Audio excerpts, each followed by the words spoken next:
You are being told a massive, heavily coordinated lie about the future of money. Yeah, that is honestly the best way to put it. Right. Like if you listen to policymakers or, tech CEOs right now, they're all selling you the exact same inevitable destination. A completely unified, frictionless, fully digital, global financial utopia. Exactly. The cash just magically disappears, all the ledgers sync up, and we all just step into this perfectly managed economic architecture. But if you look closely at the actual data from the ground, specifically the white papers floating around right now in May 2026, you see a completely different story. Yeah, you see a massive deliberate fracture happening right under their noses. Right, we aren't heading toward a single digital currency at all. No, we are heading toward a permanent structural split. It is really the defining financial divergence of our era. I mean, we are looking at a structural bifurcation. Which is such a wild concept. It is. Because the official narrative just assumes that human technological progress acts like a funnel, right? Like it's pulling every economy, every citizen toward a singular hyper-efficient system. But the reality of the emerging data shows parallel tracks being laid down simultaneously, And they're heading in entirely opposite directions. driven by fundamentally different philosophies of what money actually is. Which brings us to the core of today's deep dive. Yeah, I'm really excited to get into this one. Me too. So we are unpacking a really dense, just incredibly revealing set of futurist papers and slide decks authored by Michael R. Williams. Centering on a text called An Inquiry into the Future of Money. Right. And in it, Williams outlines a concept he calls the system of the remnant. So our mission today is to decode this coming structural bifurcation. To really understand why the deployment of a gleaming new digital financial system is like simultaneously creating this highly durable parallel universe of alternative economies. Okay, let's unpack this. Because before we can map out the shadow economies running in the opposite direction, we really have to anatomize the giant, glowing monolith they are actively running away from. Yeah, and Williams categorizes this dominant monolith as the emergent financial system. The emergent system. Right. And we need to strip away the consumer-facing marketing here. Like, this isn't just about the convenience of tapping your phone at a coffee shop. Right. It's not just Apple Pay getting slightly faster. Exactly. It is a highly regulated, comprehensively digital, identity-anchored financial architecture. And it's being constructed from the top down. Completely from the top down. Yeah. Like central banks, the Bank for International Settlements, and various intergovernmental organizations. And the scale of this thing is just staggering. I mean, the paper notes over 130 jurisdictions are currently in some stage of central bank digital currency development. GBDCs. Right, CBDCs. We're looking at active pilot deployments across China, India, Nigeria, the Bahamas, the Eurozone. But, it's not just the digitizing of fiat money. That's the misconception. What do you mean? Well, the real shift is the architecture beneath it, what the source describes as tokenized deposits and programmable money. We throw around the word programmable a lot, but mechanics actually matter here.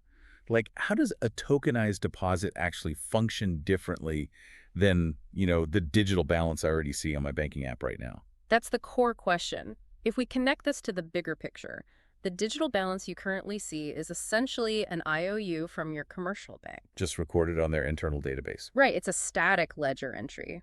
But tokenization fundamentally changes the substrate. Okay, how so? A tokenized deposit is a programmable bearer asset sitting on a unified distributed ledger that's controlled by a central authority. So it's not just a record of value? No, it actually contains executable code. Wait, meaning the money itself can be programmed? Yes, with conditional logic. The central bank, or whatever regulatory layer is on top, can write a smart contract that dictates exactly when, where, and by whom that money can be spent. Wow. Which completely redefines ownership, if you think about it. It changes it entirely. Because if the money have conditional logic embedded into its very architecture, it's not entirely yours in the traditional sense, is it? No, it's conditionally restrictable. That is wild. And that is the pivotal feature of the emergent system. And you have to realize that restriction is enforced by an immense interlocking infrastructure of sanctions and surveillance. Like SWIFT. Look at how the SWIFT network operates. I mean, historically, SWIFT is just a messaging layer. It's just banks securely texting each other, right? Basically, yeah. Saying, hey, debit account X and credit account Y. But when a nation or an entity is excluded from SWIFT, Mm-hmm. which is a tactic that has heavily accelerated since 2014 and really deeply escalated post-2022, their banks just lose the ability to send those messages. They are economically stranded. Right. And the immersion system basically takes that macro level exclusion and applies it to the micro level retail user. Exactly, through API-driven identity verification and this continuous reputational gatekeeping. It makes me think of this immersion system as like a hyper-exclusive VIP club. That's a good way to look at it. But the bouncer at the door doesn't just check your ID once to see if you are of age. No, this bouncer is tethered to a biometric database. Yeah, constantly scrolling through your geographic location, your associations, your compliance with like sudden regulatory shifts before deciding if the tokenized deposit in your wallet is allowed to execute a transaction for a cup of coffee inside. Which is exactly why we need to examine the underlying motives of the architects building this. Because it's easy to jump to conclusions. Right, this isn't some mustache-twirling villainy here. It's driven by a relentless, almost obsessive pursuit of efficiency, compliance, and total systemic control. The paper actually traces the intellectual lineage of this architecture back through a century of technocratic thought. Referencing figures like Klaus Schwab and Zbigniew Brzezinski, yeah. And the prevailing theory among these intergovernmental think tanks is basically that the modern globalized world is simply too complex. Too complex, too fast, and way too prone to illicit flows to rely on analog, frictionless, less money. Right, so they believe a globally integrated, technologically managed ledger is basically a mathematical necessity. A necessity to execute instantaneous monetary policy and eliminate systemic risk. I read that and immediately thought about what it actually feels like to live inside that specific mathematical necessity, It's a stark reality. Because if you maintain perfect compliance, it's a utopia. Oh, yeah. Your identity is seamlessly verified. Cross-border payments settle in milliseconds. Your tax compliance is completely automated. It's frictionless. Completely frictionless. But if you fall out of compliance due to, say, a shifting political wind or an algorithmic error or geopolitical sanctions, the results aren't just inconvenient. They are catastrophic. You are hermetically sealed out of modern economic life. But physics dictates that every action creates an equal and opposite reaction. Right, so the tighter this monolith squeezes, the more it accidentally manufactures its own rival. And this rival is what Williams terms the remnant financial system. The remnant. And we have to be very, very precise with definitions here. Definitely. The remnant is not a temporary glitch. It is not an adoption lag from people who just, haven't figured out how to download a digital wallet yet. Right, it's not just your grandma struggling with Apple Pay. Exactly. It is a durable, structured collection of alternative monetary and financial arrangements. And they persist alongside, beneath, or even in direct opposition to the dominant emergent system. The word remnant itself is actually doing a lot of heavy lifting in this paper. Yeah, the author traces its provenance back to the Hebrew prophets, specifically Isaiah. Isaiah chapter 10, verse 21. Right, and historically, a remnant wasn't just the leftovers. No, it was the persistent, faithful minority that endures and preserves its distinct identity while the broader world order completely homogenizes or collapses. And Williams highlights how that specific concept was bridged into 20th century counter-economic thought. By Albert J. Nock, in his 1936 essay, Isaiah's Job. Right, Nock argued that the masses will always follow the dominant state-sanctioned system. But there is always a remnant. An obscure, unorganized, but intellectually resilient population that quietly builds parallel structures. So the remnant actually has a normative orientation. Yes, it distinguishes itself on purpose. So it's really not just people stubbornly clinging to VHS tapes in a streaming era. Not at all. It's more akin to like a group of engineers deliberately installing a completely different open source operating system on their hardware. Like shifting to Linux. Exactly, shifting to Linux because they fundamentally reject the kernel-level surveillance built into the new mandatory Windows update. That is a perfect analogy. A parallel operating system is the exact mechanical reality of what is happening here. And to analyze how this alternative OS actually functions without collapsing, Williams maps every remnant system along 3 highly specific structural dimensions. It's a really useful framework to understand why some of these hidden economies thrive and others just die out. Okay, let's break down that framework because this cuts right through the noise of simply calling everything the black market. Right, it's much more nuanced than that. So the first structural dimension Williams identifies is the motive of separation. Why is a specific group operating outside the glowing monolith? Exactly. And he flags 3 catalysts here. First, voluntary withdrawal, where users actively choose to exit. Then there's involuntary exclusion, where the emergent system physically cannot reach them, or just actively kicks them out. And finally, adversarial opposition, where the group's primary goal is to actively subvert or compete with the dominant system. Okay, so that's the motive. The second dimension is the technological substrate. Which means? This is the actual material physics of the money being used. Oh, I see. It can be analog and material, so think physical paper bills or stamped gold bullion. Right. It can be cryptographic, relying on decentralized, mathematically verified ledgers. Like crypto. Exactly. Or it can be institutional and relational, which is entirely anchored in human trust and localized community dynamics. Just pure social credit, basically. Basically. Or it could be a mixed substrate, layering a few of those together. Okay. And the third dimension dictates the mode of interaction. Right. How does this specific remnant deal with the 800-pound gorilla of the emergent system? They might be decoupled, meaning they operate in total isolation. Or cooperative, acting as a kind of symbiotic pressure release valve for the main system. They might be completely oppositional. Or, and this is interesting, they could be captive and instrumentalized, meaning the dominant system has essentially swallowed them whole while letting them pretend they are still independent. Okay, so now that we possess that diagnostic framework, Yeah. the motive, the substrate, and the interaction, we can deploy it against the real world. And Williams actually identifies 8 distinct empirical configurations of the remnant currently operating in the global economy. 8 of them. And we're going to start with the analog rebels. The first configuration is the cash and coin remnant. Substrate is analog.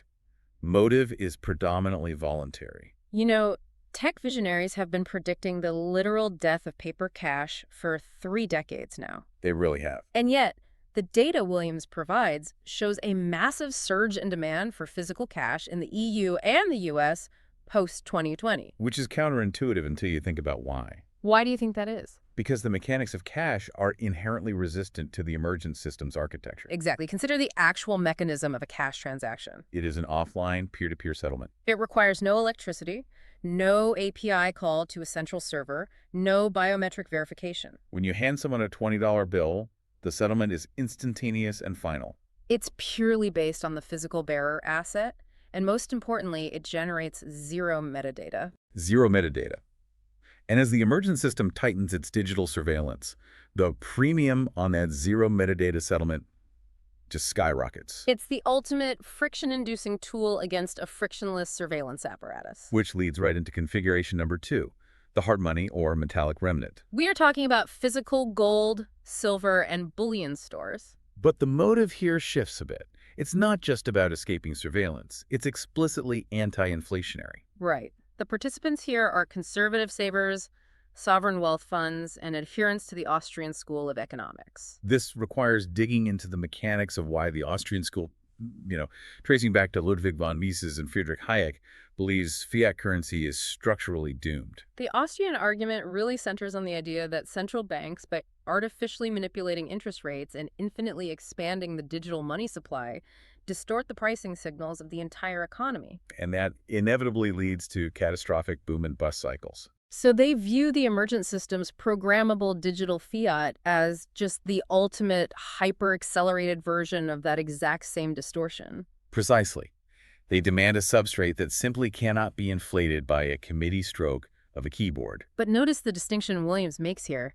This isn't about buying paper gold or gold ETFs through a traditional brokerage account. Because that would keep you inside the emergent system. Exactly. The metallic remnant relies on the actual physical possession of bullion. Non-counterparty wealth. Right. If the banking infrastructure suffers a cascading failure, the asset remains intact in a physical vault. Okay, so take that exact same Austrian philosophy, the absolute necessity for non-counterparty, censorship-resistant wealth, and apply it to a purely digital substrate. And you get configuration number 3, the sovereign individual or cypherpunk remnant. Bitcoin, Monero, privacy coins. The intellectual lineage here is arguably the most documented in the whole paper. Yeah, and that lineage is vital to understanding the motive.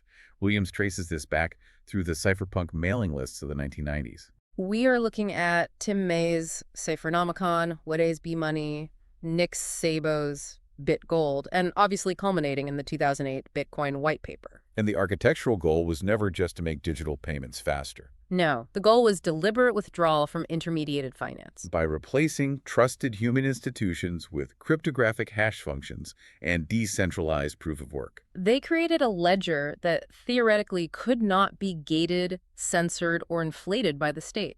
But here is where Williams's analysis gets incredibly sharp. He doesn't just treat crypto as a monolith. No, he dedicates a huge portion of this section to a phenomenon he calls capture and decay. Yeah, because the entire cryptocurrency ecosystem has actually bifurcated against itself. It really has. I want to push back on a common narrative here because a lot of people view spot Bitcoin ETFs and major exchange adoption as a massive ultimate victory for crypto. But Williams completely dismantles that. He dismantles it by looking at the API integrations and the legal wrappers. Let's examine the captured subset.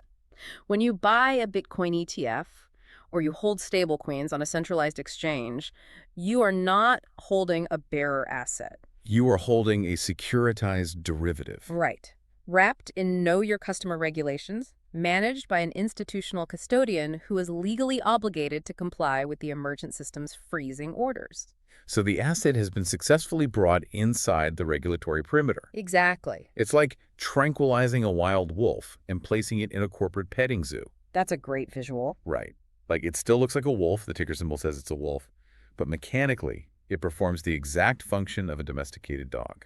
It relies on the zoo's feeding schedule and completely obeys the zoo's fences. While the financial media celebrates the ETF, the actual remnant function, the censorship resistance, is entirely neutralized. Which leaves what Williams calls the decay residue, which is the true cypherpunk remnant. This is the subset of the community that aggressively maintains self-custody wallets, utilizes privacy protocols like Monero, and routes transactions through decentralized mixers. The API layer of KYC cannot touch them. Meaning they remain in a strictly adversarial, decoupled relationship with the emergent system. Right.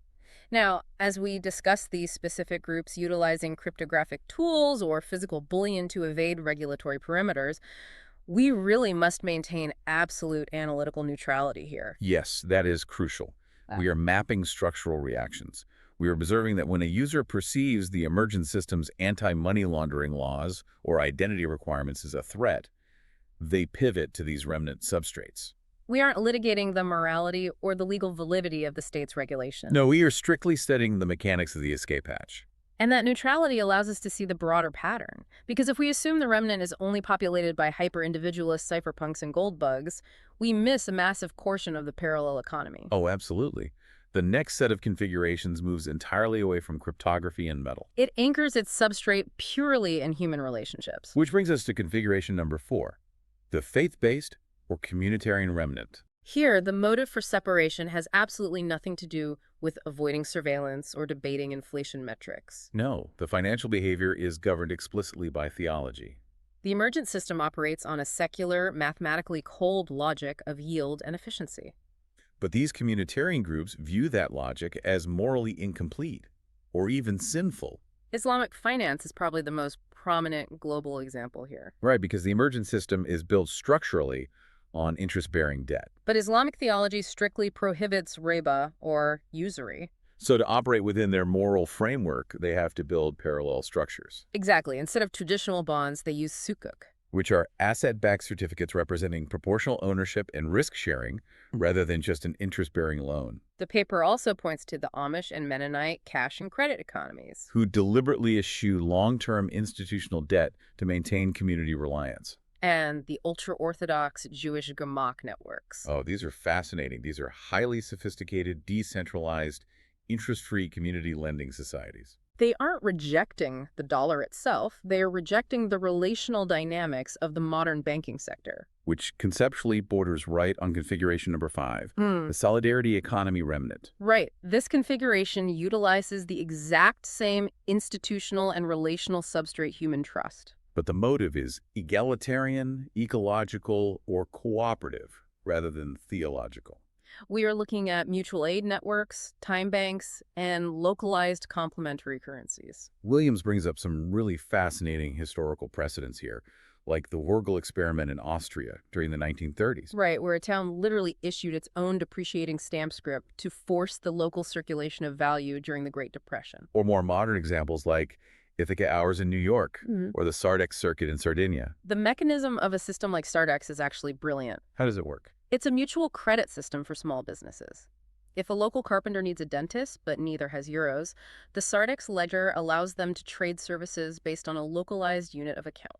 So it operates cooperatively with the main system. Yeah, aiming to prevent local value from just being extracted by global financial institutions. But wait, let's play devil's advocate here for a second. Sure. If systems like Sardex or time banking are so resilient and they foster such incredible local cohesion, why don't they scale?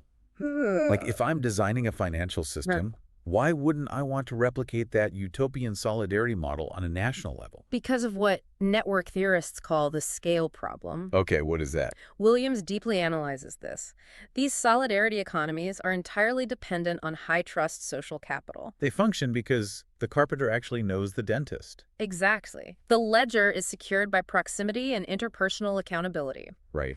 And it hits a hard mathematical wall, often related to Dunbar's number. Which is the cognitive limit to the number of people with whom one can maintain stable social relationships, right? Right, usually around 150 people. You literally cannot scale high-trust intimacy. It breaks down. The moment a mutual credit system expands to a global or even just a large national scale, the interpersonal trust evaporates. Free rider problems emerge. And suddenly the system requires the very cold institutional enforcement mechanisms of the emergent system just to survive. You literally cannot have a global neighborhood. The substrate of human trust just degrades over distance. It really does. Which makes configuration number 6 so incredibly fascinating, because it somehow actually solves that exact geographic problem. The informal network, or diaspora remnant. This comprises massive informal value transfer systems like Hawala in the Middle East and South Asia. Or the Honda system. And they are predominantly utilized by migrant and diaspora communities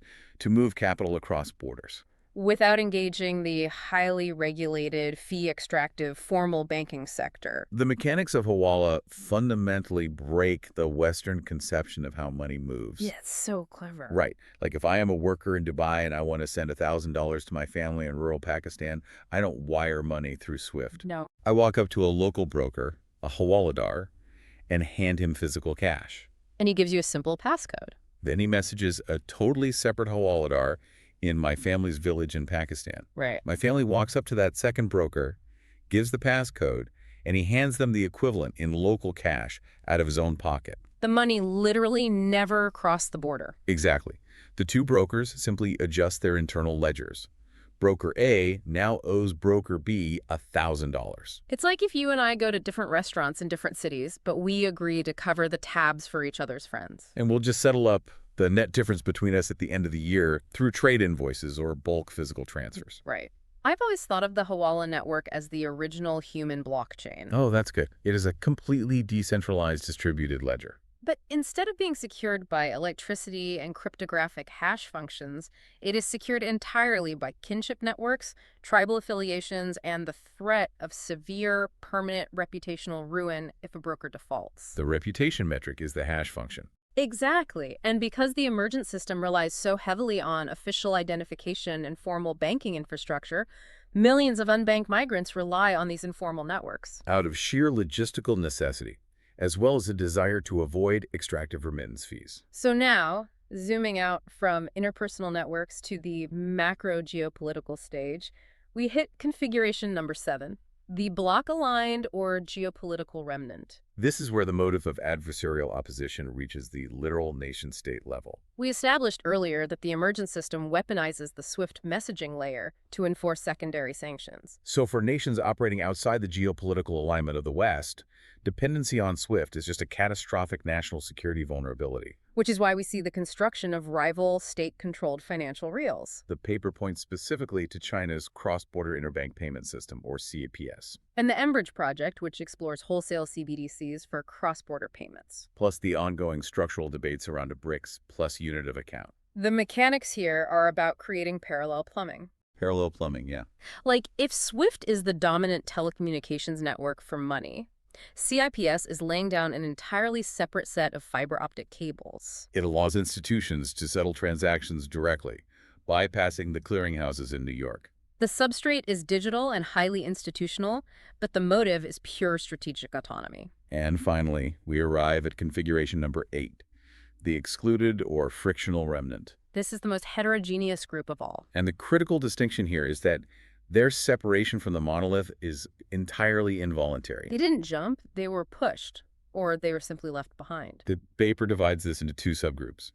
The first is structural exclusion. Which is the hundreds of millions of people in frontier economies who simply lack the adoption substrate. They don't have stable electricity, internet penetration, or biometric state IDs required to interact with the emergent system. But the second subgroup is where the friction is actively applied. This is political or geopolitical debanking. And here, per our strict analytical guidelines, we must insert a clear neutrality check. We have to be very clear here.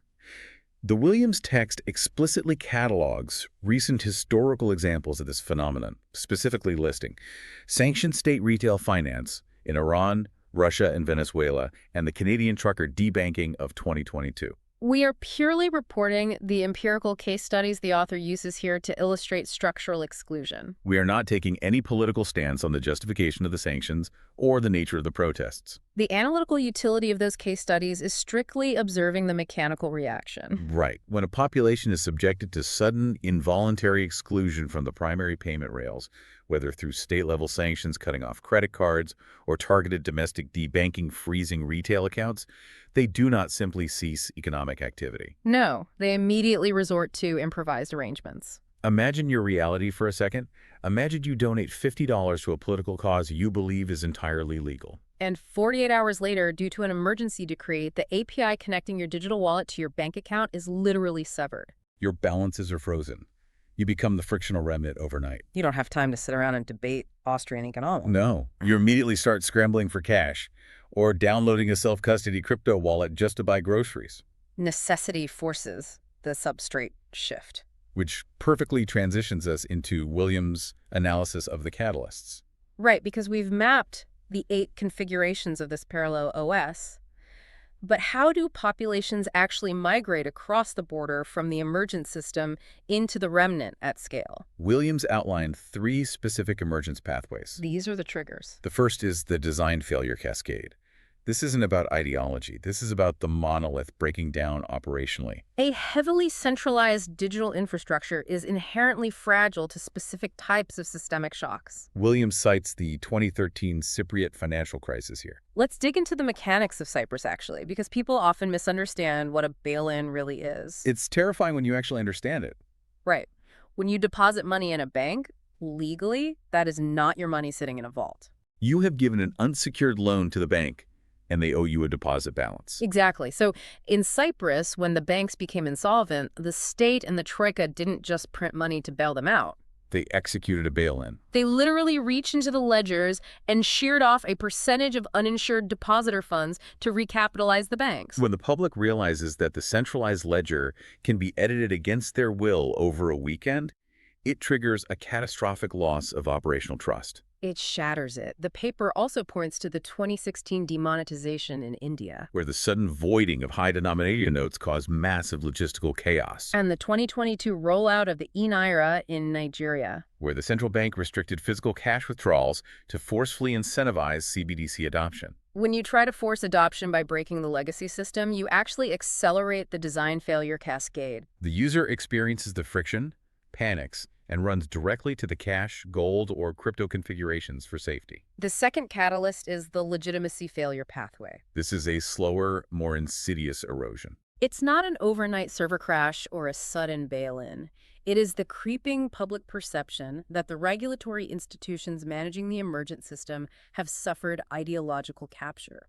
The users look at the increasing surveillance, the ESG-linked credit metrics, or the weaponization of the financial rails against domestic political opponents. And they decide the system no longer possesses neutral legitimacy. They don't leave because the app stopped working. They leave because they fundamentally believe the developers running the app are actively hostile to their values. And the third trigger is simply the adoption friction pathway. We touched on this with the excluded populations earlier. Right.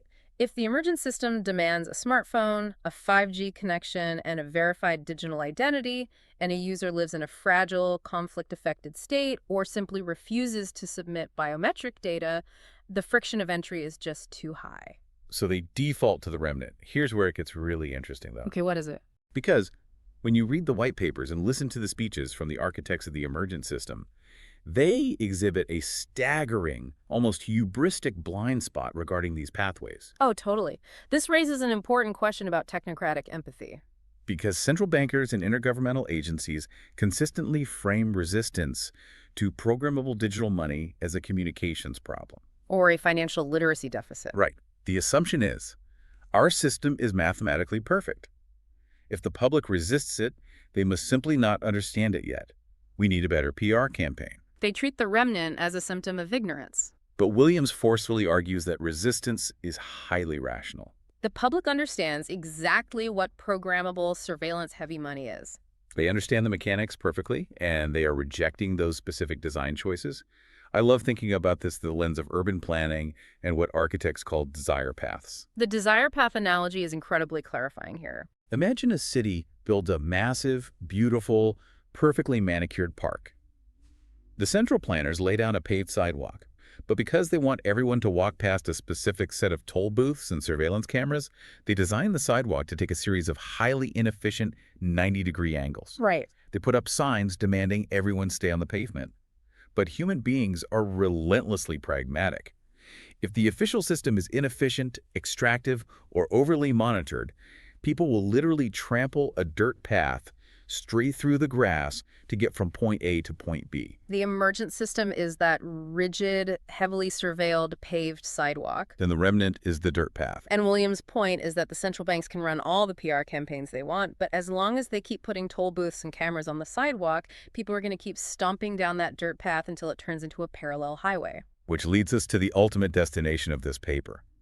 We have a rapidly expanding digital monolith and a resilient, increasingly structured network of shadow economies. Where does this mathematical collision take us 20 years from now? Williams models a 20-year forecast projecting out to 2046. He outlines 5 potential long-run trajectories for how these two systems interact. There is stable coexistence, where they balance out peacefully. Well, there is gradual absorption, where the monolith manages to co-opt and regulate the entire remnant. There is gradual replacement. The cypherpunk dream where the dominant fiat system collapses under its own debt and the remnant takes over. There's cyclical alternation, a pendulum swinging back and forth.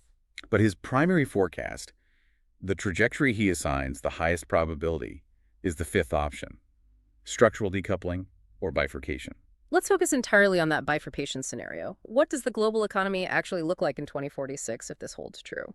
Williams projects that the aggregate remnant, combining the analog cash users, the gold hoarders, the residual cypherpunks, the Hawala networks, and the geopolitically excluded, will consolidate into a durable, unabsorbable 15 to 25% share of global financial activity. And the emergent system will not collapse. No, it will actually grow more powerful, more efficient, and achieve unprecedented analytical depth in tracking its users. But the two systems will cease trying to integrate. They will diverge into entirely distinct parallel infrastructures. Meaning that a significant growing fraction of the global population is going to live in both systems simultaneously. But the architectures of those systems will share almost zero common code. Precisely. You will navigate a financial reality where the emergent system serves the bulk of corporate payrolls, tax collection, and global supply chains. Serving those willing to trade absolute surveillance and programmability for seamless convenience. Meanwhile, the remnant infrastructure will handle the transactions, the savings, and the populations that explicitly refuse those terms. I want to aggressively push back on how people typically visualize this. How so? When we talk about a bifurcated future where the compliant live in a shiny digital grid and the non-compliant live in the shadows, it immediately evokes dystopian sci-fi imagery. Right, like movies like In Time or Elysium. Or Snowpiercer. The visual is always a vertical hierarchy. The hyper-wealthy elites living in the frictionless utopia of the emergent city, while the oppressed, unbanked poor are stuck bartering with dirty physical cash and unregulated crypto in the apocalyptic tail section of the train.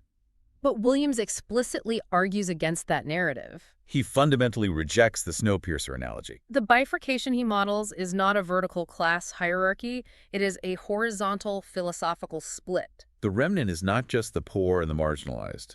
The remnant includes literal billionaires who refuse to hold tokenized assets and instead hoard physical gold bullion in private non-jurisdictional vaults. It includes highly educated, ultra-wealthy tech libertarians, self-custodying tens of millions of dollars in residual cryptographic protocols. It includes massive, highly capitalized Islamic finance syndicates. The dividing line is not wealth versus poverty. The dividing line is a fundamental disagreement over the nature of trust, technology, and state power. It is a split between those who accept algorithmic management in exchange for safety and efficiency, and those across all income brackets who demand operational autonomy, even if it means accepting higher friction. Which brings us to the most practical, actionable section of the entire deep dive. Because if this horizontal bifurcated world is not just a theory, but our actual incoming reality, what is the listener supposed to do about it today? Right. Williams doesn't just theorize. He provides a survival guide. He breaks his recommendations down by cohort. Let's start with the architects themselves, the emergent administrators. Williams essentially pleads with them to exercise restraint. He advises them to actively preserve cash optionality, rather than forcing its extinction. He urges them to publicly audit and strictly bind the permitted uses of programmable money so the public knows exactly what the limits of the state's power are. And most critically, he tells them to stop viewing the growth of the remnant as a criminal policy failure that needs to be crushed. And start viewing it as a highly accurate, healthy feedback loop. The remnant shows you exactly where your system is overreaching. He also identifies a massive economic opportunity for a specific group of people he calls cross-system interfacers. If the global economy splits into these two parallel tracks, there is going to be an astronomical premium placed on the people who know how to build the bridges between them. We are talking about compliance professionals, specialized legal experts, and cryptographic engineers. Because if you can navigate the regulatory hellscape of moving capital from a zero-knowledge privacy pool in the remnant into a fully KYC-compliant tokenized deposit in the emergent system, you are going to define the labor market of the 2030s. And finally, he directs his strategic advice to the citizen, to you, the listener, navigating this transition. Right. So what does this all mean for you? It means the era of passive financial participation is completely over. Williams advises that you must deliberately position yourself across both systems. First, maintain cash optionality. Do not allow yourself to become entirely dependent on digital rails. Keep physical cash, understand how localized barter or mutual credit networks function in your area, and just maintain the muscle memory of analog settlement. It's the ultimate form of diversification. We are all taught to diversify our investment portfolios, hold some stocks, some bonds, maybe some real estate. So if one sector crashes, you aren't wiped out. Williams is saying you need to diversify your system portfolio. If your entire net worth and transactional ability is locked inside the emergent system, and you are certainly subjected to an algorithmic debanking error or a geopolitical sanction, your stock diversification means literally nothing. You need operational resilience, foothold in the cypherpunk crypto remnant or the hard money metallic remnant or a local solidarity network. Because the defining daily struggle of the coming decades is going to be what Williams terms interface friction. Right. If you successfully maintain a footprint in both worlds, the act of moving your own stored value across the border from the highly surveilled, programmable emergent grid into the privacy-centric, uncensorable remnant is going to become deliberately, excruciatingly difficult. Think about the mechanics of that friction. Moving your money from your left pocket to your right pocket is going to feel like crossing a hostile international border. You will need a digital passport, a cryptographic translator, and an automated FBI background check just to prove that the bearer asset you hold in the remnant wasn't associated with illicit activity before you are allowed to spend it in the emergent economy. The state will tax the friction. It will be technologically and legally demanding, but that friction is the literal price of admission for maintaining structural autonomy in a bifurcated century. Wow. Okay, let's pull back and look at the sheer scale of what we just mapped out today. It's massive. We started by defining the towering, rapidly expanding digital monolith of the emergent system, a world of CBDCs, tokenized deposits, and programmable behavioral control. We then uncovered the architecture of the Remnant OS and walked through its 8 distinct hidden economies. From the analog rebels hoarding cash and gold, to the cypherpunks wrestling with capture and decay, through the faith-based networks, the solidarity economies, the ancient Hawala ledgers, all the way to the state-level blocs and the suddenly involuntarily unbanked. And finally, we charted the triggers that are actively pushing populations down the desire paths toward a 20-year reality of permanent structural decoupling. It is a profound, irreversible shift in the fundamental mechanics of human trust and value exchange. It really is. And as we wrap up, I want to leave you with a final provocative thought to mull over on your own. We've spent this entire deep dive analyzing how your personal values, your politics, and your need for privacy dictate which financial system you choose to participate in. Right. But as these two massive ecosystems drift further and further apart, consider the reverse causality. How will the system you keep your money in eventually end up dictating your political and cultural reality? That is a chilling thought. If you choose the path of least resistance and lock yourself entirely into the emergent system, will you eventually just stop caring about privacy altogether? Because the interface friction is simply too exhausting to fight. Will the programmable money slowly program you into total compliance? And conversely, if you choose to live entirely in the remnant, constantly guarding your keys and trading in the shadows, will you inevitably become inherently distrustful of all institutions, seeing surveillance and enemies in every interaction? We think we are just choosing our money, but our money might actually be shaping our minds. Thank you so much for joining us on this incredibly deep dive into the future of our financial reality. Keep questioning the architecture of the systems around you, diversify your footprint, and we will see you next time.